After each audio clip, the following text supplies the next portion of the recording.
All right.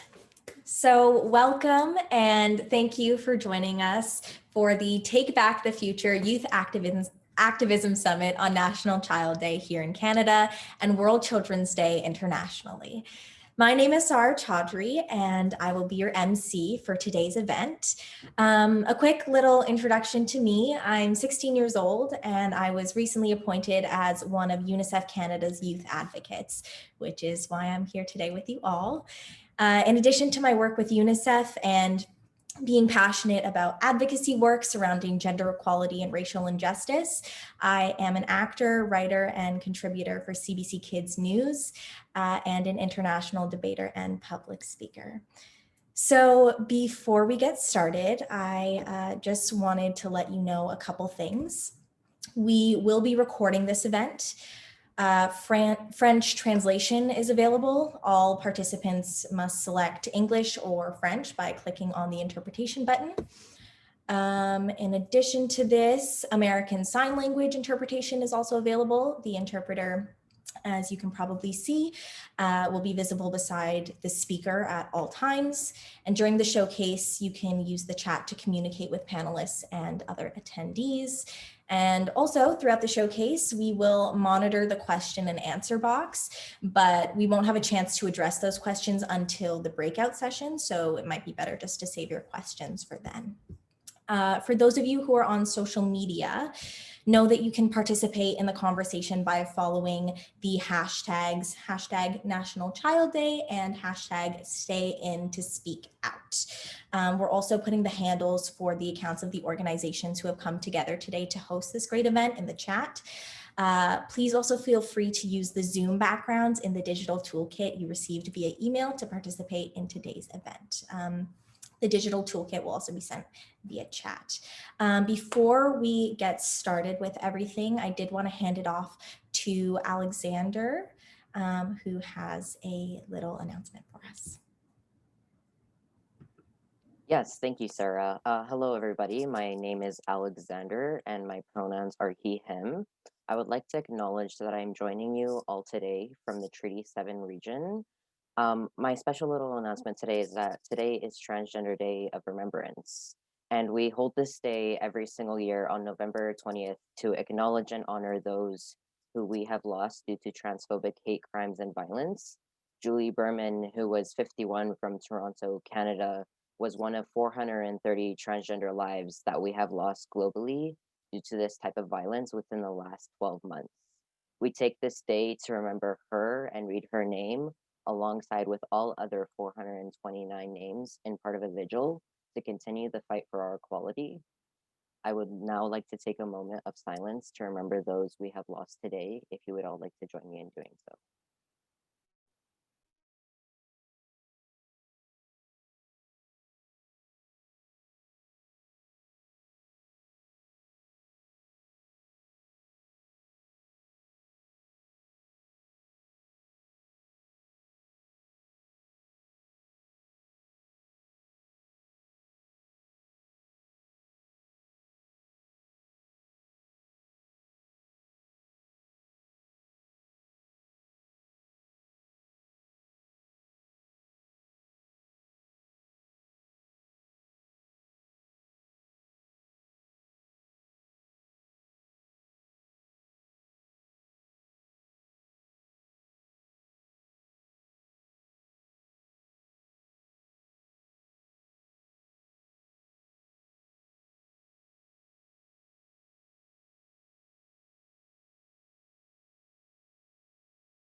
Thank you all for partaking in that with me. If you guys would like some more information about Transgender Day of Remembrance or would like to attend a vigil, I will be adding a link in the chat. I will now be passing it off to Sarah to continue what we were talking about today for National Child Day. Thank you, Alexander. Now we will be going on with the event. So, the Youth Activism Summit is the largest National Child Day event in Canada, and it's one of many events that UNICEF is holding around the world today for World Children's Day. To tell us a bit more about how we got here, I would like to now introduce David Morley, President and CEO of UNICEF Canada.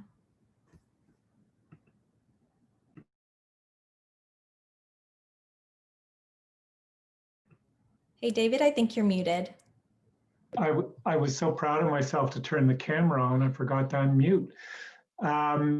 Thanks, Sarah, and good morning and good afternoon to all the young people, adult allies, and decision makers who are joining us today. November 20th, as we know, is National Child Day in Canada, and it's an important day for us here at UNICEF Canada, because on November 20th in 1989, children's human rights were recognized in the Convention on the Rights of the Child, which helps transform, which is an international agreement on childhood. And this convention has become the most widely ratified treaty, and it's transforming children's lives around the world. Every year on November 20th, we celebrate this incredible victory for young people by raising awareness for issues facing children and youth and defending their right to a childhood. We're grateful to have all of you here celebrating with us and to help amplify the voices of Canadian children and youth, because this year, more than ever, you need to be heard. Earlier this year, we released Report Card 16, and that measures child and youth well-being in wealthy countries. And its findings regarding Canadian children and youth, they were alarming. The data that we pulled together showed that Canada's young people are worlds apart from other rich countries in providing happy, healthy childhoods. Canada has some of the best economic, environmental, and social conditions for growing up, but we have some of the poorest outcomes for children and youth. We can do better. We must, because COVID-19 has created even more challenges for children and youth growing up here in Canada. The pandemic is a child rights crisis. New data from UNICEF shows that 1 in 10 COVID cases is a child or young person under the age of 20. But this is just the tip of the iceberg when we also consider that the pandemic has upended the essential services that secure the health, education, and protection of children and young people. Not only are children and young people suffering the direct consequences of the disease, but the longer this crisis continues, the worse things get. Missed education, worsening malnutrition, and rapidly rising poverty all threaten a lost generation. We know children and young people will be living with the impact of COVID-19 and how the world chooses to respond to this pandemic for years to come. That's why they must be included in decisions that affect their future. We must listen to children and young people working alongside them. National Child Day is about just that. Today's Youth Activism Summit will help them take back their future. And for weeks, these young people that we'll be hearing from today have been working together to develop recommendations on how to reimagine the future of education, mental health, Indigenous sovereignty, climate change, systemic racism, and democracy. I hope all of you will join with me in standing together with them to hear their ideas, to help amplify their voices, and help defend their right to a childhood. Now, it's my pleasure to introduce the Honorable Bardish Chagger, Minister of Diversity and Inclusion and Youth and Member of Parliament for Waterloo. Devoted to inclusion and community building, Minister Chagger has lent her support to many different causes and organizations. And as Minister of Youth, Minister Chagger is expanding the opportunities for young people to transition to adulthood with fair and inclusive employment and training, legislative protections, and other measures. Minister, thank you very much for joining us. Thank you, David, for that kind introduction and for your words. And it's almost like we were working together when I was preparing my comments for today. I want all of you to know that I'm joining you from Waterloo, Ontario, the traditional territory of the Haudenosaunee and Anishinaabe and neutral peoples. And I think it's important that we acknowledge the land because as Canadians, we've not always known our history. And to have a clearer vision as to where we want to go, it's important to know where we come from. And I'd like to thank UNICEF Canada and the many great partners for bringing us together on National Child Day. It's important for us to come together at events like this to continue to discuss the issues that matter to today's youth. I also want to say thank you, Alexander Reed. I understand we're also joined by many adult allies from across politics, business, and civil society who will be speaking with and listening to the young people presenting today. On behalf of the Government of Canada, I especially wish to welcome the United Nations Special Rapporteur on Indigenous Rights, Francesco Cali-Tsai. Thank you for taking the time. This year's celebration certainly looks different. We are connecting virtually and not in person. Yet, there is no less passion, no less heart, no less energy.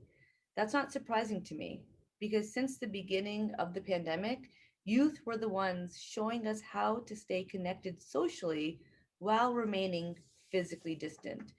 Last year, as more than 100 of you gathered in Toronto for the first ever Youth Activism Summit, Prime Minister Justin Trudeau spoke in his capacity as Minister of Youth. He said, as he often does, that you are not the leaders of tomorrow, you are the leaders of today, and that your ideas and passion make Canada a better place for everyone. I believe this too. Since becoming Minister of Diversity and Inclusion and Youth exactly 1 year ago today, I've met hundreds of young people all over Canada. I have seen your commitment to lead positive change, and I am continuously impressed by the innovative solutions you find to the most challenging issues. Thank you for all that you do. Thank you for being you. Canada is better for it. In recent months, youth have once again been on the front lines of calls for justice in Canada and around the world. Au Canada, les jeunes ont participé à des manifestations pacifiques. Ils ont marché contre le racisme systémique, en appui à Black Lives Matter et en solidarité avec les peuples autochtones. Vous, vous battez pour ce qui est juste. Vous êtes là, dans les rues et en ligne. Under the leadership of Prime Minister Justin Trudeau, the Government of Canada shares your commitment to diversity, inclusion, and racial justice. Building a foundation for change, Canada's anti-racism strategy sets out a 3-year evergreen plan to break down systemic barriers that prevent Indigenous peoples, racialized communities, and religious minorities from participating fully and equitably in society. To address these inequalities, the Government of Canada recently announced $15 million to support 85 anti-racism projects that address barriers to employment, justice, and social participation from coast to coast to coast. Systemic racism is not the only major challenge we face as a collective right now. There's also climate change, the economy, and the COVID-19 pandemic. All of these pressing issues can take a huge toll on the mental health.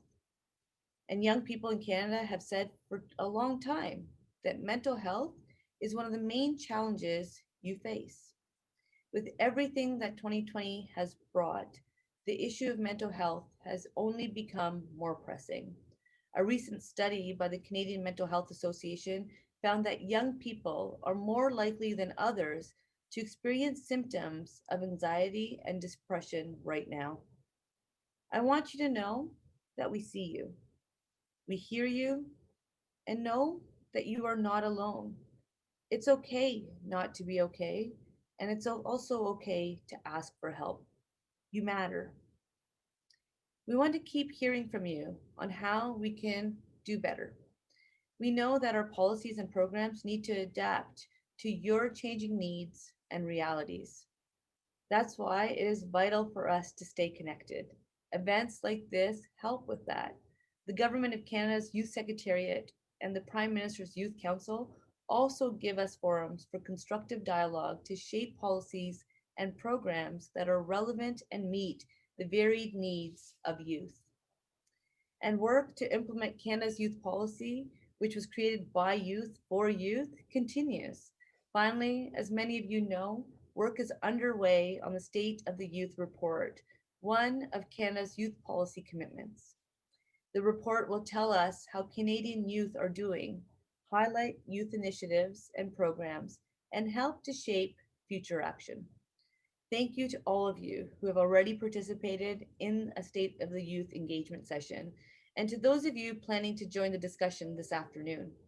If you haven't already done so and you're between 12 and 30 years old, I encourage you to participate in or host an engagement session in your community. You have until the end of December to have your say. You can find out more about all of these opportunities online. Just click on the link that you'll find in the chat function of this event. This is important work to get right. We have to do it together. I want to close by reflecting on the title of this event, Take Back the Future. That is exactly what we need youth to do. The future belongs to you. The future is yours.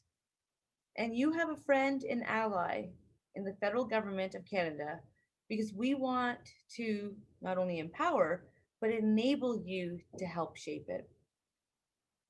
And it is up to political leaders and youth allies to listen carefully, to make sure that young people are able to participate meaningfully in decisions that affect your lives.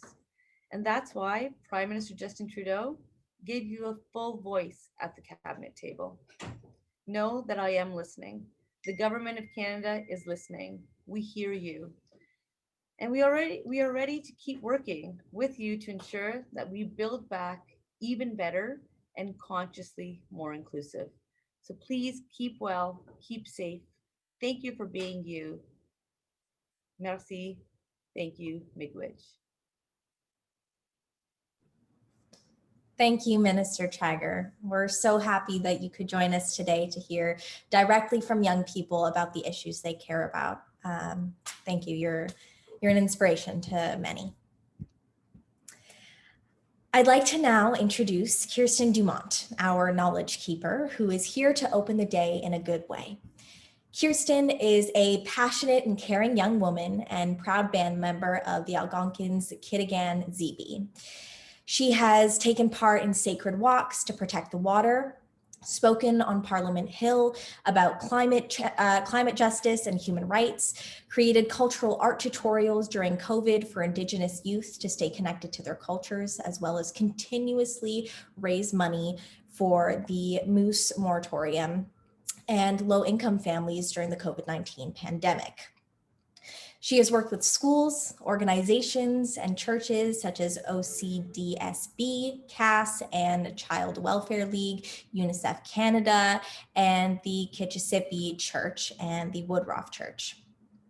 While she is currently completing her high school education at Urban Aboriginal, she works as a strong role model for other students who have fallen through the cracks of mainstream colonial education systems. She is an advocate, an inspiring future social worker, and a mentor to her family and community alike. We are honored to have her join us for the day. Welcome, Kirsten. Hi, thank you so much.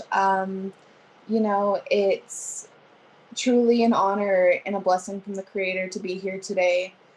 I would just like to start off by doing a virtual smudge, which is definitely not the usual way that the traditional peoples would do this type of ceremony, but with the world changing, we need to learn how to incorporate our ceremonial teachings into this virtual reality that we are currently living in.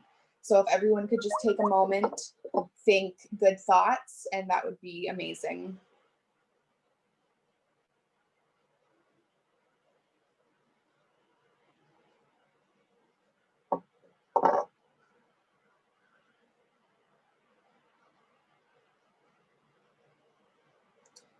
You know, it's truly a pleasure to be here, even virtually this year. Last year, I had the opportunity to work with UNICEF and be their opener and knowledge keeper at the in-person session in Toronto. You know, even with all of these hectic times that we're currently going through, it's incredible that we're still able to meet and vocalize the issues that youth in Canada are currently facing. I'm an Algonquin and Anishinaabe woman who currently resides on her own territory. So I would like to acknowledge that I sit on Algonquin land, but many of you may sit on different lands and occupy different Indigenous spaces. So please take the time to research what space you may be occupying right now, what space you're currently holding, and take a moment to learn the history of those peoples. Take a moment to learn the language of those people so that you're able to conversate with them in their own mother tongue, as we do with everyone who is non-Indigenous. You know, being here today and with almost 200 participants, it's truly incredible. You know, the in-person session was amazing last year, but my goodness, you know, it's good and bad at the same time being able to meet virtually, as we have so many different participants who maybe have not been able to meet in Toronto, but are now able to meet virtually online. When I think of activism, and especially youth activism, I think back to when I was first introduced to it by my grandfather, Albert Dumont. I was given an opportunity to speak on the life of water and how it affects Indigenous communities, especially becoming polluted or having oil spills. And the first time I spoke was probably, I don't want to say the worst, but I definitely could pick on things that I wanted to change. And although I was dealing with incredible anxiety and immense depression during this time, I still held my head up high to speak for things that maybe not have been able to speak for themselves, such as the water. When I was in the 10th grade, my high school was being closed. So I had the opportunity to speak to the OCDSB school board about how the closure of a very inclusive school to Indigenous peoples was wrong, and how they were just shutting Indigenous youth down, you know, completely. I went to a school that was very accepting of who Indigenous people were. We had a lodge where we were able to smudge. We had a room specifically for us to meet and greet and be with one another, as a lot of Indigenous peoples feel better and more safe around their own. With the school shutting down, it affected the Indigenous community within Ottawa immensely. It broke so many youth's feelings and hearts. You know, it was already a struggle for myself to get to school, for many other youth to get to school. And it's insane that a school that we felt was our home, was our family, was shut down without even a consideration of how we felt. And I think that, you know, that really ties into everyday activism, because we always talk about things that we feel have been wrong, that we feel are incorrect. And, you know, I speak to MP Anita Vanderveld about how defunding the police is something that's thought about very strongly within Indigenous and Black communities. And, you know, myself and many other youth have been conversating with her and speaking with her on these issues and these reasons as to why we feel that reallocating funds would be a better stance within Ottawa or within Canada itself. And still, without taking consideration into what we said, into what we felt, she voted to keep the funds where they were. You know, there's so much talk about how youth have to be allies to government officials and how we need to work with them. But when will they work with us? It's, you know, so incredibly saddening whenever I think that I'm making a change, whenever I feel that I'm maybe fully making a connection with somebody, and then they take what I say and throw it out the window. It's almost a slap in the face to me, to be completely honest. I don't understand how we are supposed to be allies to government officials, but government officials don't have to be allies to us. And, you know, I think that's something that really needs to be spoken about more frequently, because we have been allies to the government for so long. We have shared our land with them. We have shared our teachings with them. And still, they look at us like our opinions, our conversations, our thoughts aren't important. So, you know, we can talk all day about how youth have to be allies to the government officials, but when will we start talking about how government officials need to be allies with youth? It's not just a one-way street. It takes two to tango. And it's very important that we both work together, that we both take into consideration what everyone is saying, whether they're 10, 12, 20, 40, 50. Age is just a number. And especially when we deal with politics or activism, we need to be standing together. And if we don't stand together, that's when the problem occurs. That's when there becomes a divide between youth and the older generation that looks down upon us. It's incredible. No matter where I speak, no matter how I talk, I could be the most educated person in the room and they will still look down upon me like my thoughts don't matter. And I think it's very important that youth understand that no matter whether you're dealing with mental health issues, you're dealing with racism, you're dealing with discrimination, you can't let that get to you. And when I say that, I think back to the time when I spoke on Parliament Hill about the water. I was very scared. So I stuttered a lot. I had a lot of issues that I had to work on. But as I worked on them, I became a better speaker. I became a better activist and advocate to the issues that affect myself and my community. Don't let anyone or anything stand in the way of what you feel is right. Always keep pushing to make the world a better place, whether it be for yourself, your siblings, your community, your family. The work that you do will make a change. Even if it's just one person's mind, that's all I strive for. If I can change one person's mind, it means that that one person thinks differently and thinks similarly to the way that I do.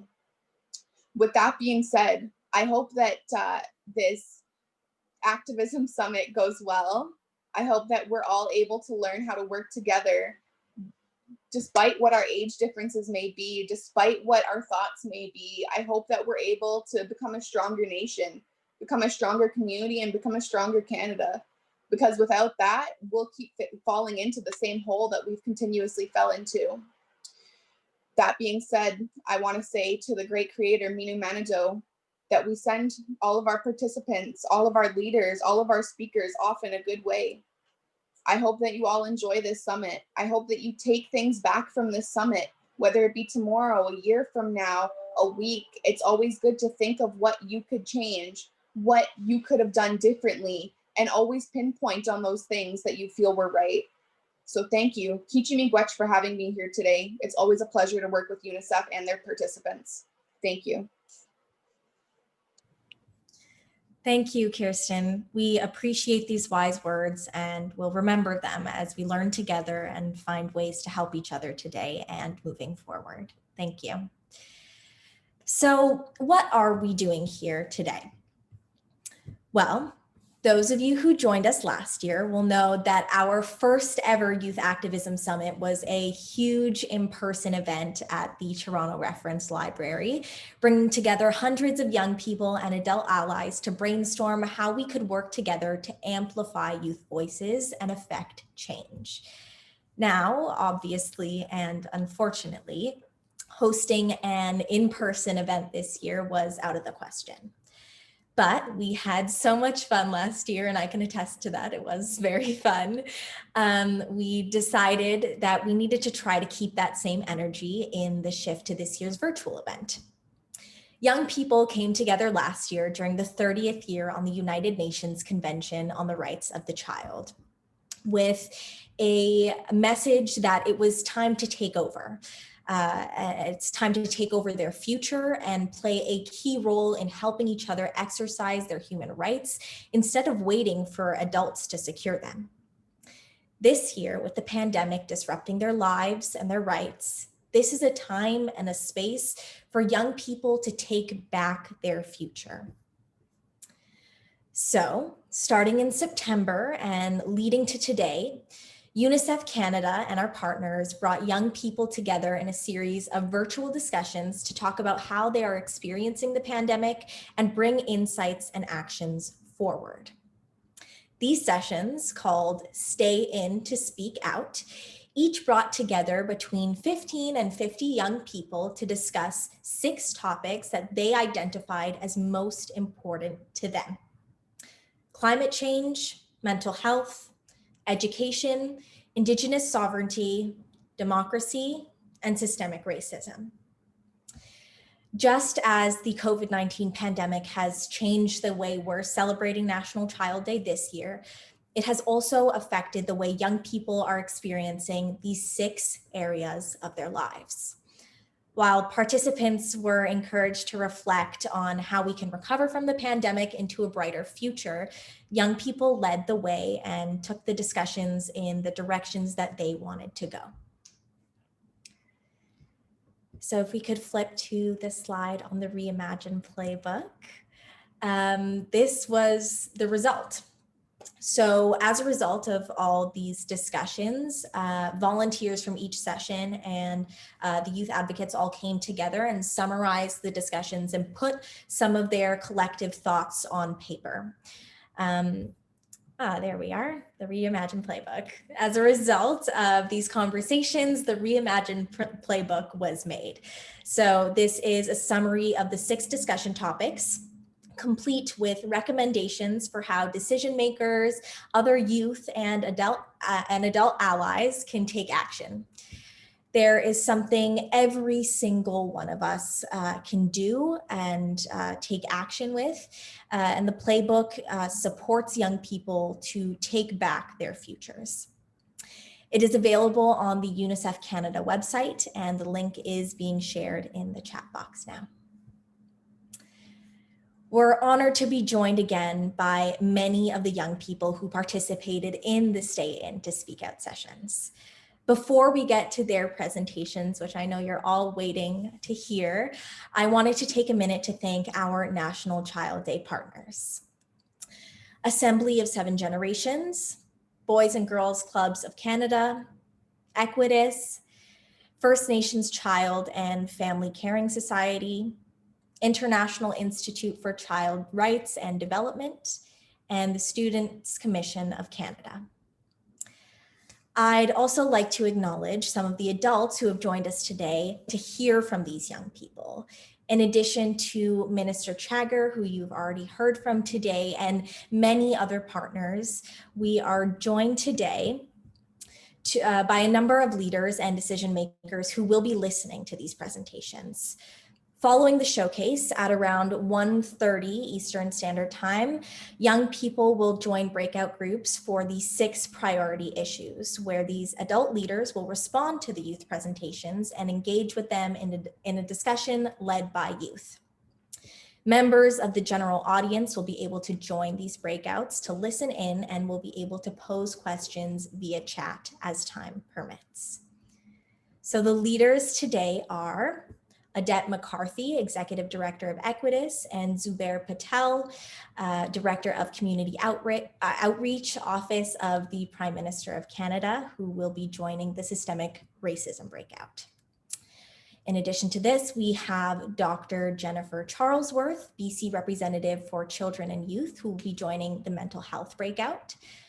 Shelley Morse, President of the Canadian Teachers Federation, who will be joining the Education Breakout. Member of Parliament Jenica Atwind, Drummond Lawson, Arc'teryx's Chief of Staff, who will be joining the climate change discussion. Senator Mary Lou McPhedran and Haban Ali, who will be joining the democracy breakout. Member of Parliament Leah Gazan, who will be joining the Indigenous sovereignty breakout. And the youth who participated in the Indigenous sovereignty session were also joined earlier today by the UN Special Rapporteur on Indigenous Issues, Francisco Calitze. They will speak a bit about that conversation in their presentation. Another adult ally who I'm thrilled to be joined by today is Simu Liu. Simu is a Canadian actor best known for his role on the CBC sitcom Kim's Convenience and will be starring as Shang-Chi in the next installment of the Marvel Cinematic Universe, scheduled for release next year. Simu is also one of UNICEF Canada's newest ambassadors, and when we told Simu about this event, he was eager to get involved. Simu joined the Stay In to Speak Out session on November 3rd to talk about systemic racism. I also had a great conversation on Instagram Live with him this morning on the UNICEF Canada Instagram account. And we talked about the Stay In to Speak Out sessions and drove a lot of you to be here today. So we've also invited him to say a few words now. Over to you, Simu. Hi, can you hear me? Yes, we can. Perfect. Well, thank you, Sarah, and thank you to all the other young people on here fighting for a better world. I can definitely say without a doubt that you're a lot brighter and more activated than I was at your age. And honestly, other than making me feel like a total dinosaur, it also gives me tremendous hope. I'm so honored to be sharing the space with you and children and youth from coast to coast to coast as we celebrate National Child Day with UNICEF Canada. You know, there are so many misconceptions about young people today, that they're apathetic, that they're naive, that they use words that weren't in the English language 3 years ago, like yeet and finsta. But the truth is that Generation Z is our salvation. I mean it. I have no qualms about saying this as a millennial. We had our shot, and we just couldn't put the pieces together. We gave the world Kim Kardashian and Justin Bieber. Gen Z gave us Malala and Greta Thunberg. It's nothing against Kim K or Justin Bieber. It's just, you know. I mean, sure, we inherited a broken economy and a heavily polluted environment from the boomers, and were completely unprepared for the monstrosity that social media would become. But still, we dropped the ball. Instead of rising up and being active, we drank pumpkin spice lattes and got labeled as the entitlement generation, while the world continued to teeter on the brink of irreversible destruction. You are our only hope. You are the ones who will make a real impact and create positive change in the world. You were already the ones that managed to weaponize TikTok and use it to drown out voices of hate and replace them with K-pop memes. Especially during these unprecedented times, you are my inspiration.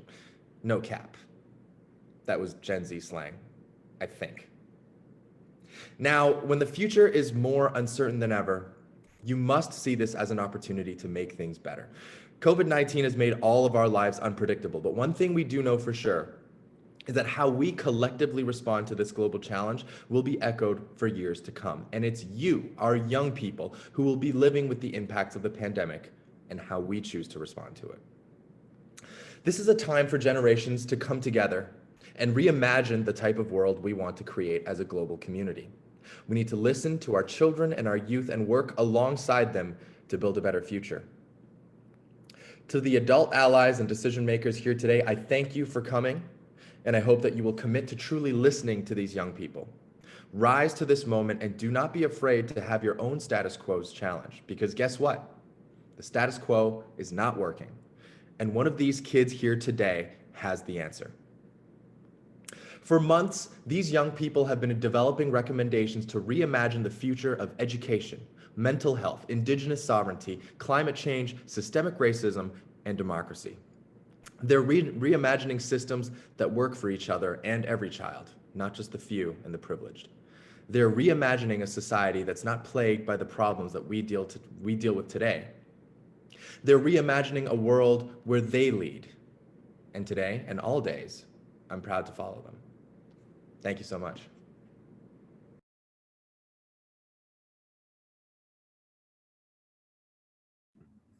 Thank you, Simu. I thoroughly enjoyed your use of teen slang. No cap, that speech was amazing. So thank you. Now let's get started by hearing from the group on systemic racism. I join you guys to present.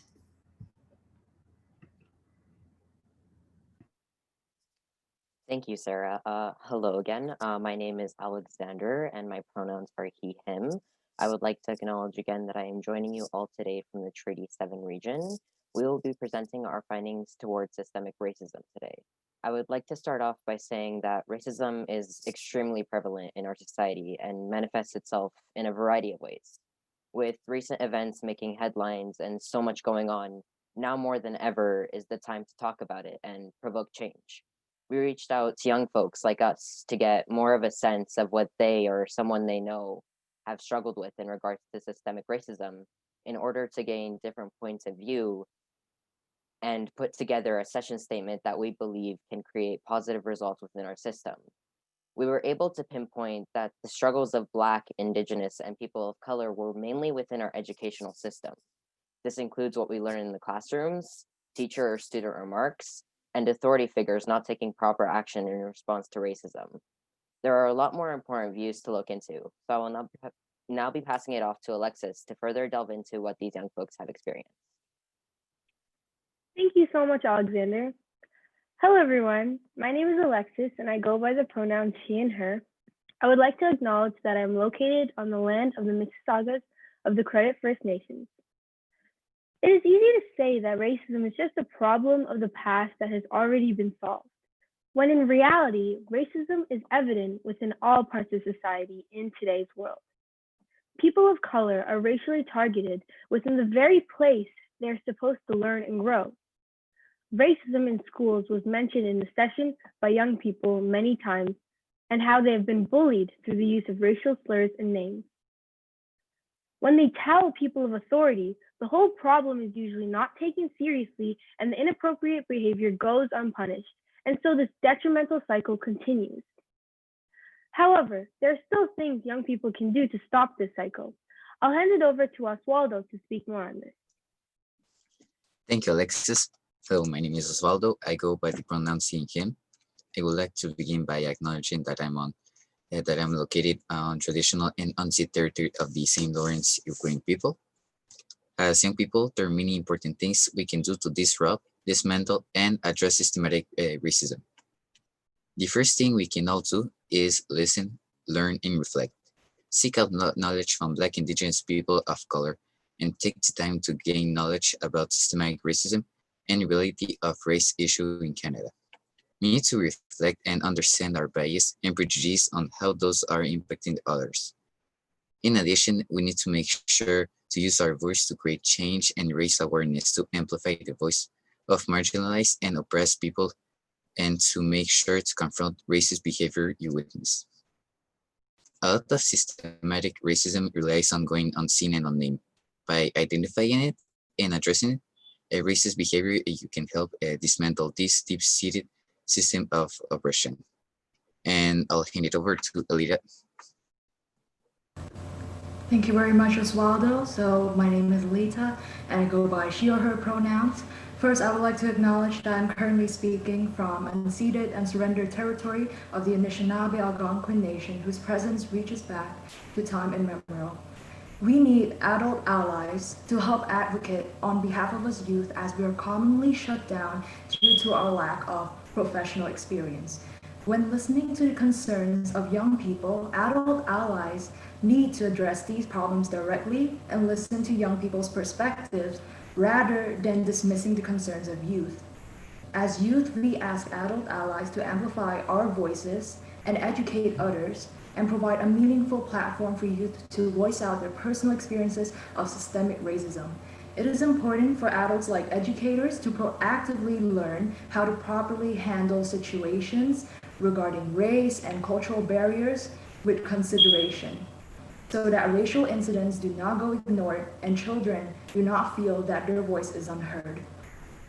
Most importantly, in the setting of an educational space, adults in charge should not tolerate verbal and nonverbal racism within the school system as standing allies with BIPOC youth, and instead issue appropriate consequences for those who partake in awful actions that severely affect Black, Indigenous people and people of color. With doing so, folks can provide a safe space for children and youth to ask for help and present solutions without fear of backlash and passivity, and instead instill a sense of security and healing for young people impacted by racism. Adults were once young children, like the youth in this particular conference too. And as young children, we need your help as an adult to properly understand systemic racism and fight against it. Now I'll pass it over to Shreya, who will further elaborate on the actions for decision makers. Hi, my name is Shreya and I use she, her pronouns. I'm joining this event from Treaty 13 territory. Decision makers need to take action to make institutions like schools safe and welcoming spaces for all young people. As youth, we call upon decision makers to make anti-racism training mandatory for teachers and provide students with anti-oppression courses as part of curriculum. We ask decision makers to address resource and opportunity inequality so that all youth have what they need to learn, grow, and live. Leaders and decision makers are also asked to listen and learn. They are asked to seek out knowledge and hear from those who are not often heard in order to represent this country's diversity in their decisions. And we ask that decision makers ensure that we are ending systemic violence and police brutality against Black, Indigenous peoples of color by defunding and restructuring the police and allocating funds to grassroots organizations, mental health services, housing, and the many other critical and underfunded services in our community. Systemic racism is such a prevalent issue, impacting the lives of so many young people in Canada. We need to recognize the systems of oppression in our society and do our part to dismantle them to truly make this country a safe place for everyone. Thank you.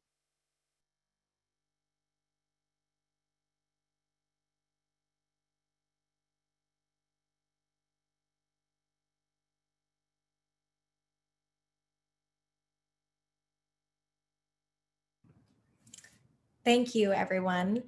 Now we're going to move on to the mental health group.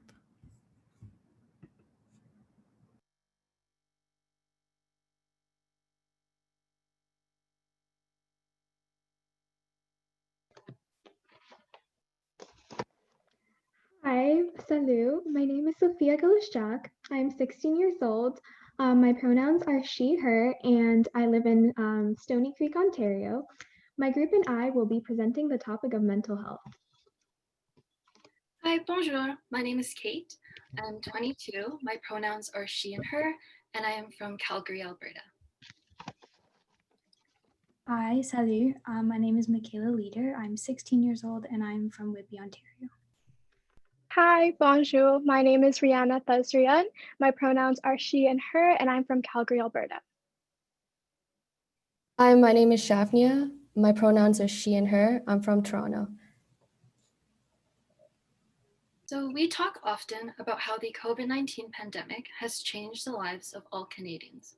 However, we do not talk enough about the impact it is having on the mental health of our nation's youth. In a UNICEF Canada-led discussion, young people across Canada, including us, the speakers, shared our personal experiences on how the pandemic has changed our mental health. You said that early in the pandemic, the lockdown gave us a pause button on our busy lives, which allowed for more free time. However, it was not long until the isolation started to take a toll on their mental well-being. Despite the current age of social media, the lack of communication and in-person interactions affected relationships. One young person said that they felt disconnected in a connected world. Physical interactions cannot be replaced with online communication. Returning to the in-person school environment helped with mental well-being due to the increased direct connections with peers. However, some youth still felt anxiety as cases rise, but school resources for mental health remain low. We have felt alone as we do not know who to turn to, especially with absences or long wait times to see school counselors. Youth in Canada are aware of the stigma around mental health, so many are afraid to speak out. One youth said, "You do not want to be one of those people." Some youth have developed unhealthy coping mechanisms during COVID-19, which only brought temporary relief, such as dark comedy and substance abuse. At home, many feel powerless, restricted, and overwhelmed, which increases their worries about the future. Interestingly, our session, which allowed young people to connect about mental health, had an immediate positive effect, as it enabled youth to speak out. One youth shared, "I'm not alone. This is a breath of fresh air. I didn't have anyone to talk to." So during the session, we discussed common experiences and feelings regarding mental health in the pandemic. A few themes that emerged in the conversations were that we need more youth mental health services. As a result of the current structure of services, waitlists are extra long and it leads to care that feels rushed and impersonal. We also felt that schools lack an understanding of the importance of their role in the mental wellness of their students. Instead of solely emphasizing the academic aspect of school, there should be a better understanding of the relationship between the mental wellness of students and their academic success. It was also often brought up that youth feel that their feelings and mental wellness are often dismissed or unvalidated by adults. There's a lack of adult understanding related to youth experiences and their stress, because it is often forgotten that young people have stress too. You may be a young person watching this wondering, what can I do to support my fellow peers? Here are a few ideas that we came up with. Firstly, if you're comfortable doing so, be open with talking about your own experiences. Vulnerability is what allows for the cultivation of empathy, and there is nothing stronger or more uniting than empathy. Someone may be going through what you're going through, and sharing your experiences will make you and others feel less alone. Secondly, write to your political representatives and advocate for more resources and access to programs that support youth mental health. And lastly, continue to educate yourself and get involved in events like these. As a citizen of this world, it is our duty to be aware of what is happening around us and to continue to act on the challenges we are most passionate about. Adults also play a crucial role in the lives of young people. To better support youth, adult allies need to be more aware of the resources youth have access to and take an active role in connecting those youth to the resources they need. Decision makers have more work to do. Mental health initiatives have been put in place and funded across the nation to support the impact of the pandemic. However, there are gaps in awareness, access, and supportive systems for diverse youth. As per the UNCRC Article 17, young people have the right to access information and materials from a diversity of national and international sources. Policymakers need to start using youth-friendly platforms to share resources and support young people. We should have more diverse designated counselors to reflect the diverse Canadian population and our need for each group. For example, we don't have LGBTQ+ counselors. We should also allocate funds in two sections. We need to provide equity of resources for community in need, specifically for communities in low-income neighborhood, because they need those extra resources. Also, allocate funding for mental health professionals who are community and youth orientated, as opposed to those who serve the general public. And in schools, we should invest mandatory mental health training for all our school systems. For example, suicide first aid. And we should start introducing mental health within our curriculum. We learn about sex education, drug and alcohol abuse, why not mental health? And finally, we should do a nationwide study on how COVID-19 has impacted the mental health of youth across Canada. Then we should release a report with all the possible solutions to improve the mental health for our next generation. Adult allies need to continuously interact with youth by making conscious efforts to have conversations about mental health. Parents, teachers, educators, provide time for the youth in your life. Establish a welcoming environment to talk about mental health and wellness. Mental health does not discriminate by age. We all deal with it. So model a healthy example by aiding in the removal of stigma, regardless of gender, culture, or sexual orientation. We must work together to normalize these struggles. Thank you. Merci beaucoup. If you are interested, please visit the mental health breakout room. Everyone is welcome, and we would like to hear how this has impacted you and your community.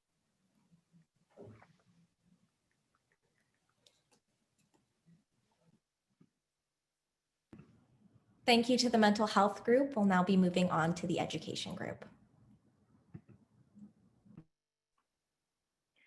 Hello, everyone. I'm Armina Zaman, and I'm a first year. My pronouns are she and her, and I'm from Calgary, Alberta. Our topic is education, and it has been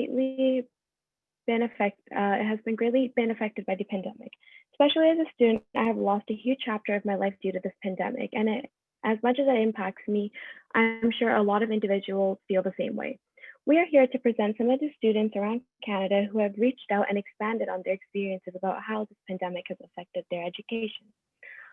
Schools closed down when the spread of COVID started to increase, which jumbled up students' routines of being in an educational setting. This fall, when schools opened up, switching to remote learning has put a great deal of stress on individuals because not only does it take away our privileges of social interactions, but changes our way of participation. Being at home for school brings in the challenge of self-discipline, and what makes it harder is having so many distractions surrounding you. For example, when I'm studying for a test, I'm so tempted to look at my phone for 5 minutes, but then that 5 minutes turns into a 2-hour break, which definitely has an impact on my education. Though, so far, we have only discussed the negative aspects of remote learning. Don't be mistaken, there are some positives. These circumstances are helping us become self-regulated learners and are also contributing to developing our soft skills. What are soft skills, you may ask? Well, they are expertise such as communication, character or personality traits, attitudes, social and emotional intelligence, which will help us prepare us for the work environment. Passing it on to Shafnia.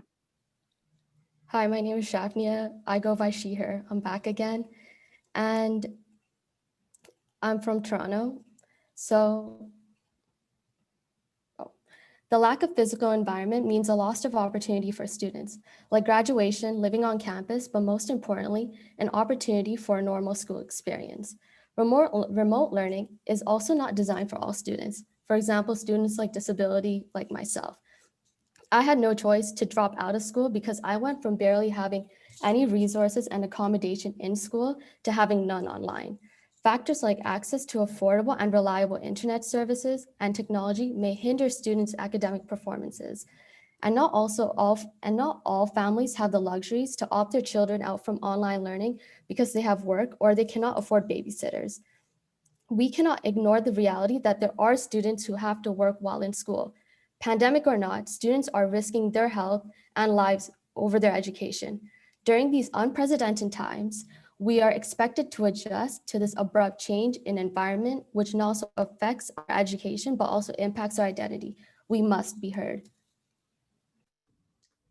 Hi, I'm Matthew, and I go by he, him pronouns. So let's get into this. There is no question that our education system has flaws, and as a Canadian citizen, it is our responsibility to try and address these issues in our system. Canada's methods of teaching are antiquated. It's time for us to try to optimize our education instead of relying on what is easiest. Further research needs to be done into improving our education. Youth voices are crucial to this. Adult allies, it's important for you to amplify the voices of youth instead of talking over them. Earlier this year in my school board, a movement with overwhelming student support to temporarily make our uniforms optional on the grounds of the economic concerns of COVID-19 was shot down because a small percentage but a vocal percentage of parents did not support the movement. What's the point of youth committees if we don't listen to them? Adults offer a lot of useful insight on educational issues, but they should never be placed on a pedestal above the voices of youth. Even internally, our adult voice is quite flawed. We put so much emphasis on it, but the demographics of these parent councils and such do not represent all the adults or parents in the communities because of many factors such as low-income families simply not having the time to be on parent councils. These councils are made almost entirely of the most affluent and the least vulnerable members of our school communities, which only further widens the gap of quality across our school board. And young people, we can't just leave this fight up to the adults. This is our battle too. Too often, I see students say that we have no say in change, but we can make our own change. We have to stay involved, stay informed, and spread awareness of these issues. We all need to fight for a better future. Now I'm going to hand this off to Ali. Hello, everyone. My name is Ali Nadam, and I go by he, him pronouns. And here are some final actions that must be taken by both youth and adults. During this pandemic, it is extremely important for youth to continue their activism and advocacy, as it is one of the main movements that ensures government officials and adult allies respect and improve our standards of education. We must continue to fight for necessary implementations, such as improved mental health services and curriculums that teach important lessons, such as financial literacy. Together, we are strong enough to break the barriers in our system. Students have proven to be significant forces in advocating for change, as seen through the previous #StudentsSayNo protests, which swept across Ontario high schools.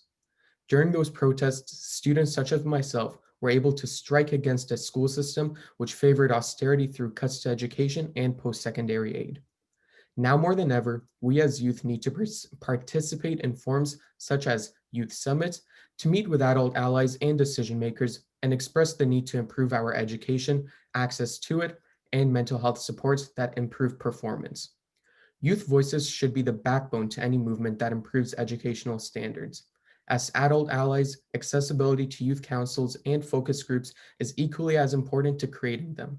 If not focused on, youth in lower income neighborhoods with less access and time to attend these councils can and will be left out of the conversation, thus leading to an overrepresentation of privileged voices that may not represent at-risk students. Thank you.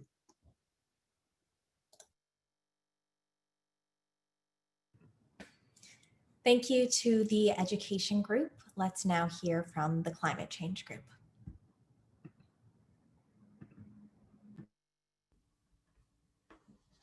Hey guys, I'm back. My name is Matthew Orkenbier. I go by he, him pronouns, and I would also like to recognize this time that I'm located on the traditional territories of the Haudenosaunee, Anishinaabeg Nation, and the Mississaugas of the Credit First Nation. Okay, getting into this. Before the COVID-19 pandemic, environmentalism was on the forefront of Canada's political discourse. However, since the pandemic, the looming threat of climate change has been put on the back burner in favor of the discussions of the pandemic.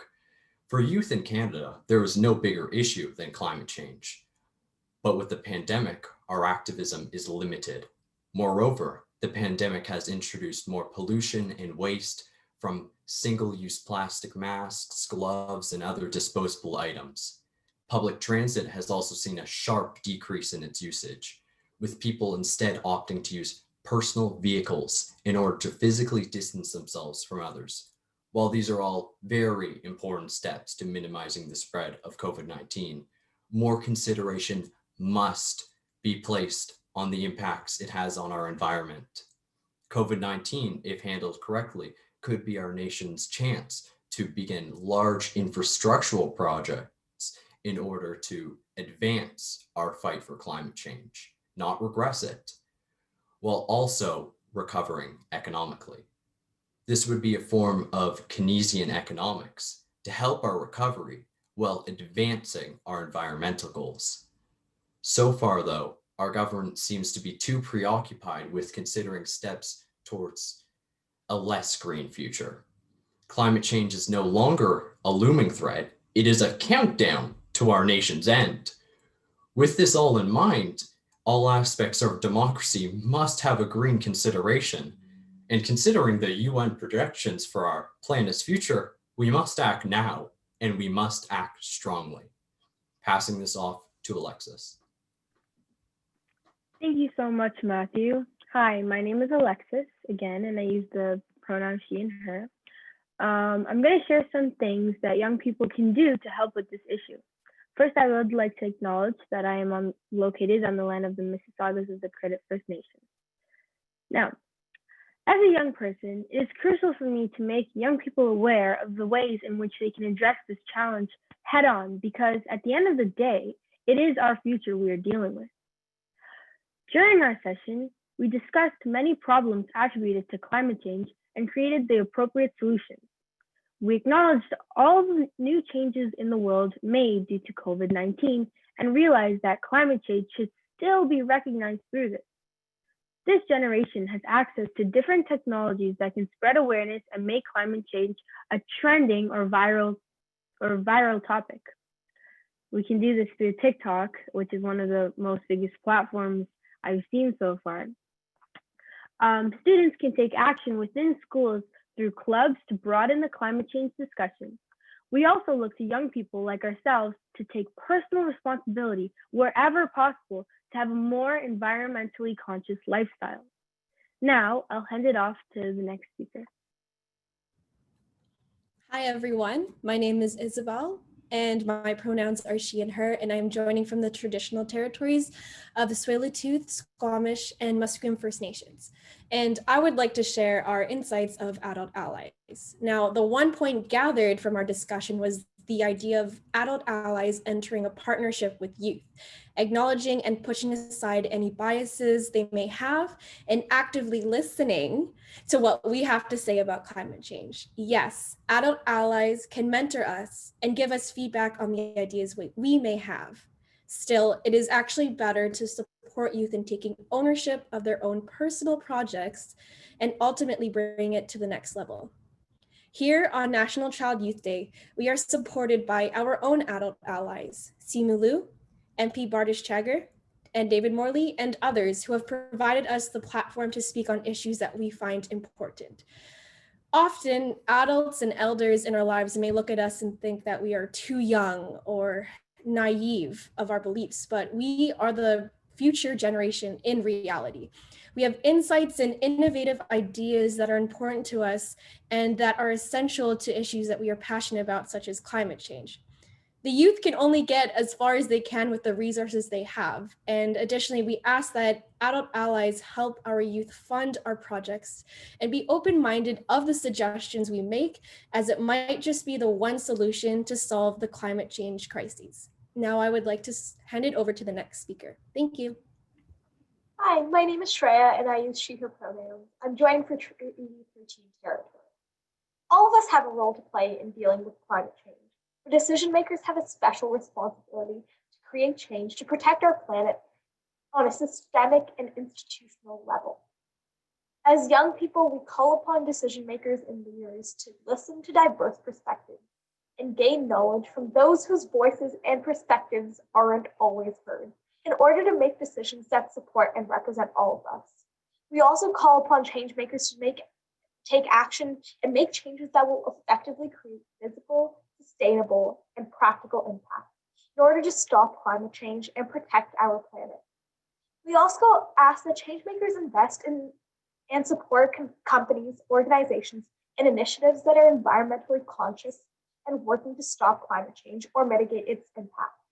And finally, we look to decision makers to ensure that in addressing climate change, we are pursuing climate justice so that the costs and impacts of climate change are being shouldered by oppressed peoples and communities. Climate change is an issue of social justice, and we all must step up to create change and protect our planet. This is no longer an issue that can be left till later. This is urgent and needs to be dealt with now. Thank you.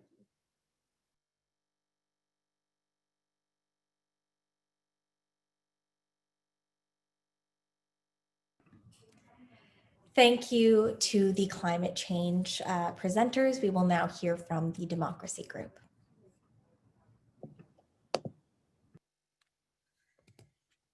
Hi, my name is Abram Milsison, and today, me as well as the other speakers that are here to talk about the impact of democracy on youth.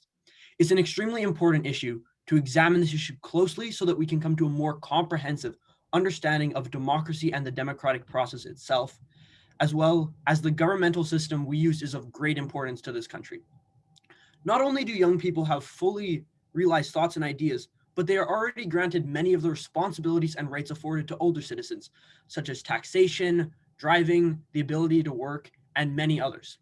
With the responsibilities of the country already placed upon youth, it simply does not make sense that although they are already impacted and able to understand that impact upon them, they're not able to impact the ideas that will shape their lives. Therefore, today we are going to describe some of the things that we'd like to see impacted to reach this better, more complete understanding of the democratic process. And I'd like to hand it off to Oswaldo to continue with this. Thank you, Abraham. Hello, it's me again, Osvaldo. I go by pronouns he and him. I would like to begin by acknowledging that I'm on traditional and unceded territory of the St. Lawrence Iroquois people. As youth, there are many important things we can do to promote our activity involvement in our democracy. We need to listen, support, and work with each other to convey our collective vision and perspective on key concerns in our society. We have to share and communicate on the issue that we care about with our elected representative to demand change. It's vital that we engage and participate in movements, protests, and walkouts about matters that stand close to our hearts, to advocate the cause we believe in. We have to inform and educate each other about democracy, our role and importance of being active. Finally, we also need to be vocal that lowering the voting age is crucial. I'll hand it over to Olivia.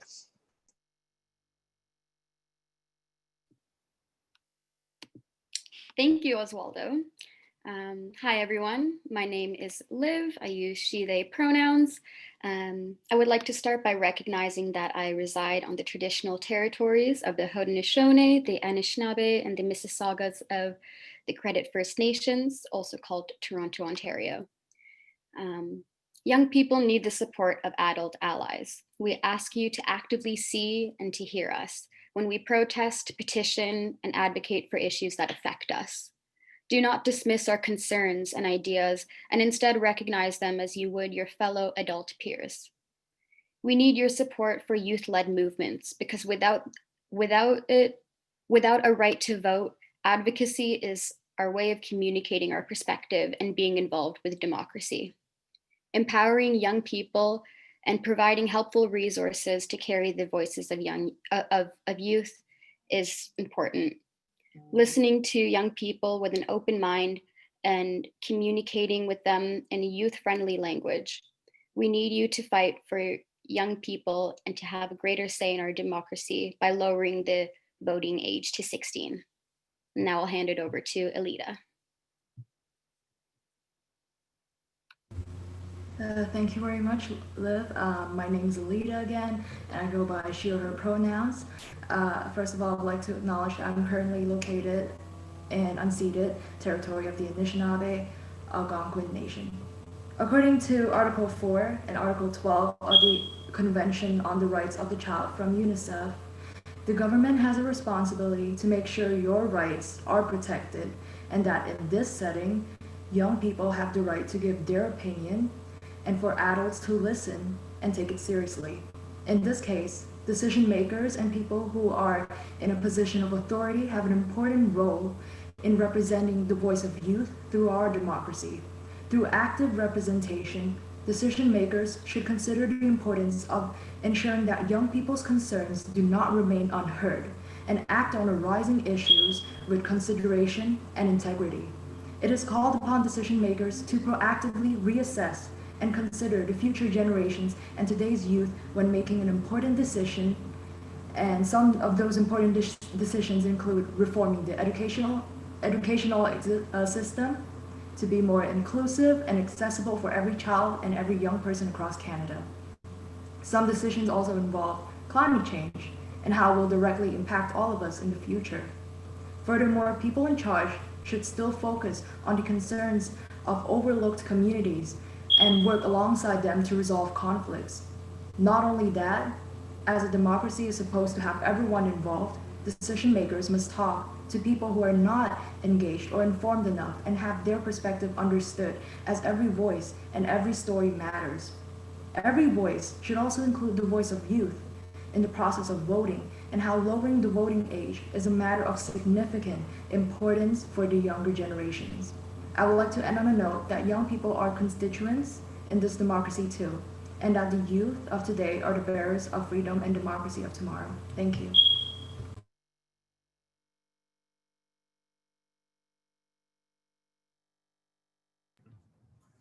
Thank you to the Democracy Group. We will now be hearing from the Indigenous Sovereignty Group.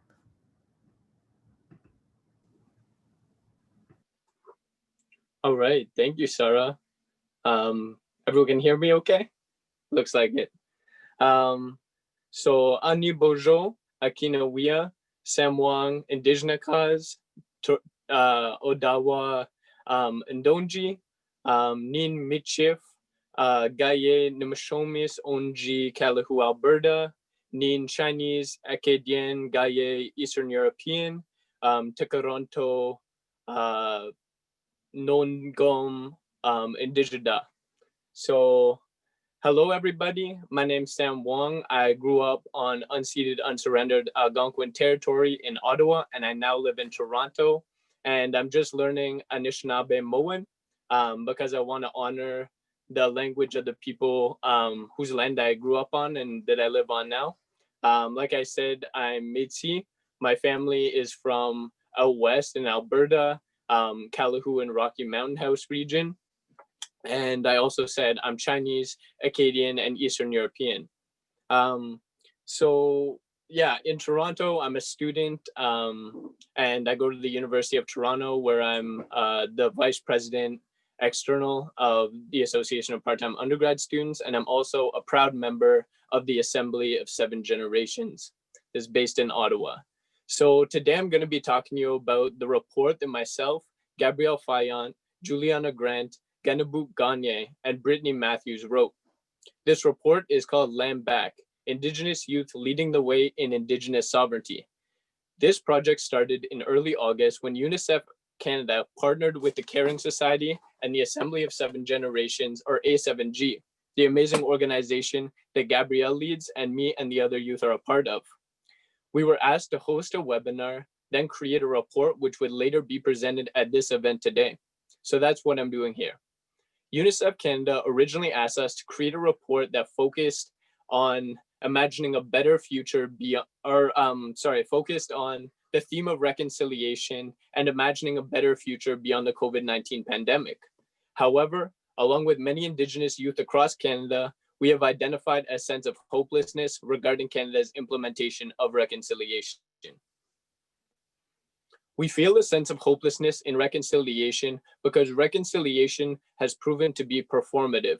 Reconciliation was supposed to be a returning to the original agreements of this land, which were made to ensure the Native people and newcomers could live in peace with each other and return to living in alignment with natural laws.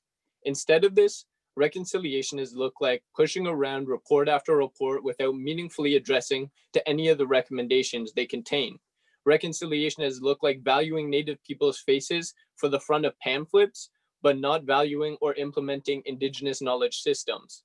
And reconciliation has looked like Justin Trudeau wearing a headdress while at the same time violently removing Indigenous people from their lands.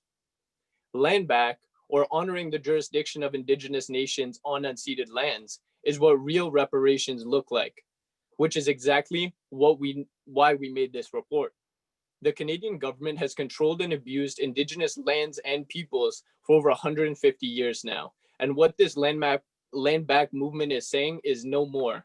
We don't need government blessings to be Indigenous people. We have a birthright to be on our land, learn our culture, and protect the sacred. So that's exactly what we're going to do. And that's what many Indigenous youth are already doing all across Canada. And we were lucky enough to host some of them on the webinar we held on Indigenous sovereignty in October. For those who didn't catch it, some of the main things we heard from these youth leaders were that Canadians need to know the violence towards Indigenous people is not just historic, but is also contemporary. And this is an entry point to understand the land back movement. Furthermore, Indigenous sovereignty is not something that is granted, but it is something that we are born with as Indigenous people, and we have every right to exercise. As such, this report begins with a brief timeline of events to help readers better understand the contemporary land back movement and the current struggles that many Indigenous children and youth experience. Following the timeline, this report outlines key topics discussed by participants, including contemporary colonization and ongoing injustices, how communities are asserting their sovereignty, and calls to action on how Canadians can support.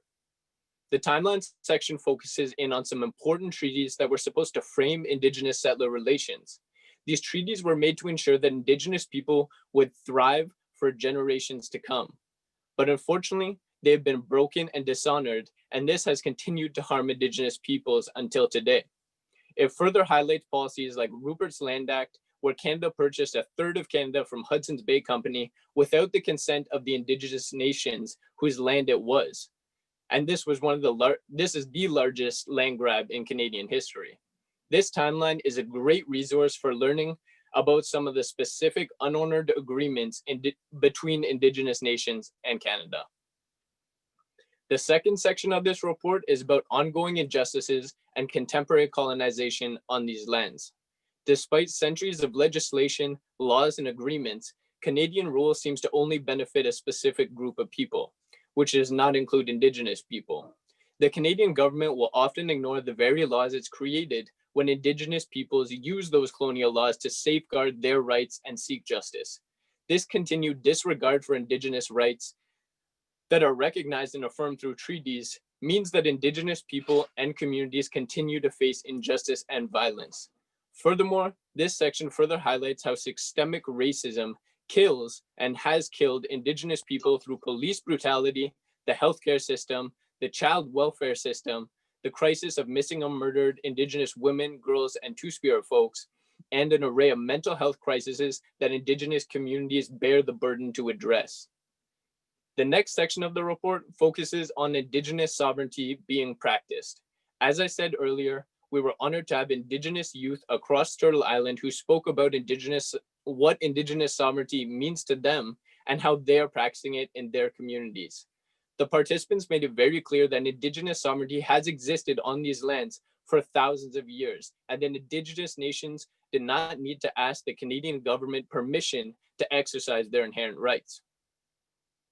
In this discussion, we heard from Victoria Marchand, who is helping lead the Algonquin Moose Moratorium, which is an act of Algonquin sovereignty by protecting the at-risk moose population from non-Indigenous hunters. We heard from Nishil Norbert, who spoke about the Gwich'in communities and how they are exercising their sovereignty to protect the Arctic refuge from resource extraction. Kakike Thundersky spoke about the work that they are doing at Tiny House Warriors, helping the Secwepemc Nation and their battle against the Canadian government's famous pipeline, the Trans Mountain Expansion, which is barging its way through unceded Secwepemc territory as we speak. Next, we heard from Taryn Bobbywash and Quinn Mawasige from Nimki Ajabkong Eshkanijik, who are asserting their Indigenous sovereignty by living on the land as their ancestors did for generations. They are not waiting for colonial laws or governments to authorize their journey and their learning. The camp focuses on revitalization of language and land-based practices. Lastly, we heard from Blake Desjardins, who spoke about the Métis settlements and how their communities got their land back and how they're exercising their Indigenous sovereignty outside of colonial law.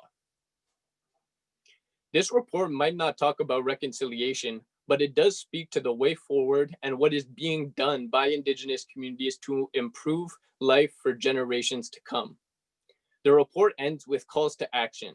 These calls are very important to listen to for people who are looking to show up for Indigenous communities and who are looking to build a better future in a time of abrupt climate change and in a time where centering Indigenous knowledges is a must. I hope that you all read this report and share it with your family and friends. I have a couple more messages I want to leave you with today. To my non-Indigenous youth listening to this right now, in a time of abrupt climate change and global catastrophe, it is your country that is continuing its genocide on Indigenous people. And it is your country that's destroying ecosystems and killing Mother Earth across this country and in other countries. My question is, what will you do about it? And to all the Indigenous youth listening to this right now, remember that the land is our government, the land is our true government, and it is our duty to learn the culture and learn the old ways and start restoring the relationships with the land.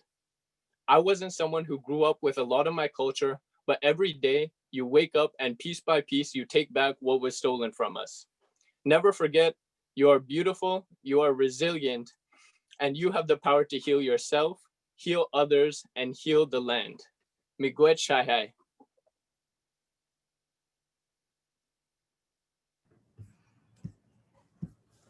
Thank you, Samuel, and to the whole Indigenous Sovereignty group.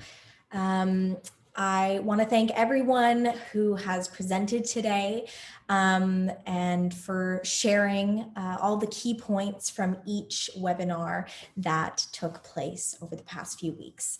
We encourage you to share the Reimagine playbook where all of the points that these youth touched on are laid out on paper.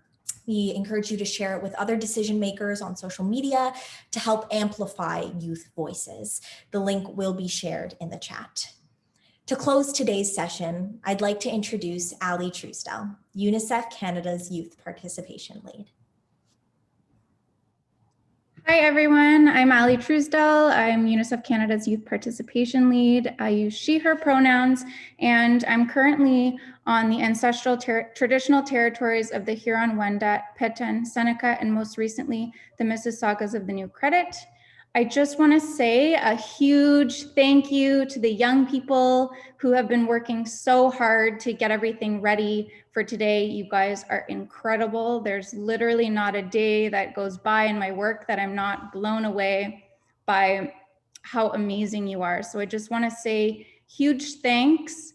I'm also really excited to announce that through the work that UNICEF Canada has been doing with young people over the years, we are going to be launching a youth advocacy school, which is super exciting.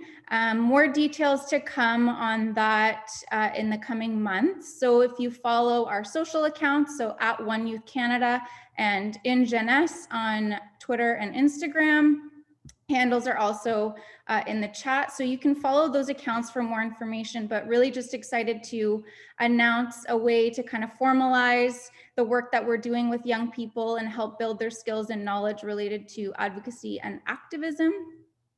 I also just wanted to say a huge thanks to our partners, to everyone joining today, decision makers, adult allies, and other young people. I hope that you're taking away a lot of new perspective, that you've learned a lot, that you've felt uncomfortable, that you felt inspired. Huge thanks to everyone joining today. Happy National Child Day, and back to Sarah.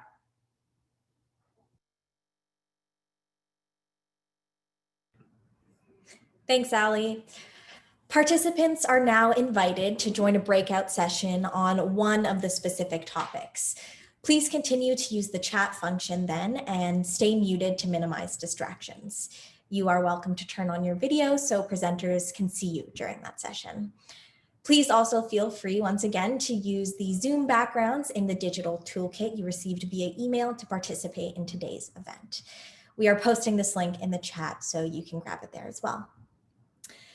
Please click on the link in the chat for the breakout session you want to join. Breakout sessions will start in about 2 minutes once most people have a chance to join. All of that is being sent in the chat right now. Once again, I'm Sarah Chaudhry, and it was a pleasure to be your MC today. Thank you all for joining us.